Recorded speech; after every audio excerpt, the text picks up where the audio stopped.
Hello everyone, இன்றைக்கி நம்ம வீட்டிலையே நெய் எப்படி ரெடி பண்ணுறதுன்னு பார்க்கலாங்க.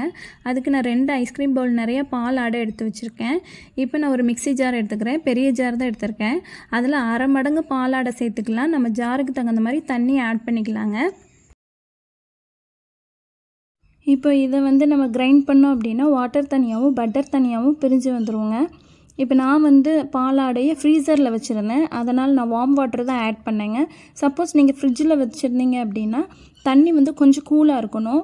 அது கூல் பண்ணி நீங்கள் ஊற்றிக்கோங்க. இந்த மாதிரி நம்ம கையில் எடுத்தோன்னா கையில் ஒட்டாமல் இருக்கணும். சப்போஸ் உங்களுக்கு கையில் ஒட்டுது அப்படின்னா கூட கொஞ்சம் நேரம் கூலிங் வாட்டர் வச்சு ஆட் பண்ணி நீங்கள் கிரைண்ட் பண்ணிங்கன்னா கையில் ஒட்டாமல் வரும். இந்த வேஸ்ட்டு தண்ணியை நம்ம கீழே கொட்டிடலாம்.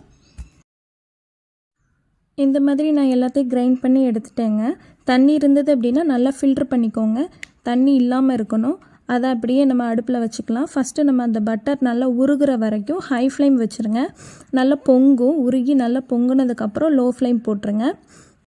இது ஒரு சின்ன ப்ராசஸ் தாங்க.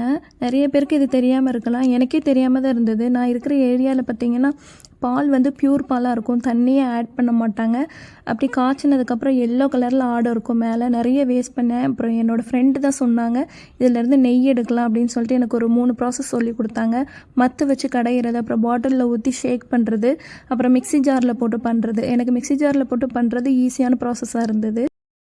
இப்போ நான் பண்ணுறது கிட்டத்தட்ட ஒரு 20 டேஸ் நான் ஸ்டோர் பண்ணி வச்சுருக்கிறேன் பாலாடையை. அதிலேருந்து நான் பண்ணுறேன். சப்போஸ் நீங்கள் மோர் தென் டேஸ் நீங்கள் ஸ்டோர் பண்ணி வைக்கிறீங்க அப்படின்னா நீங்கள் ஃப்ரீசரில் வச்சுருங்க. ஃப்ரீசரில் வச்சு பண்ணிங்கன்னா தான் உங்களுக்கு நல்லா கிடைக்கும்.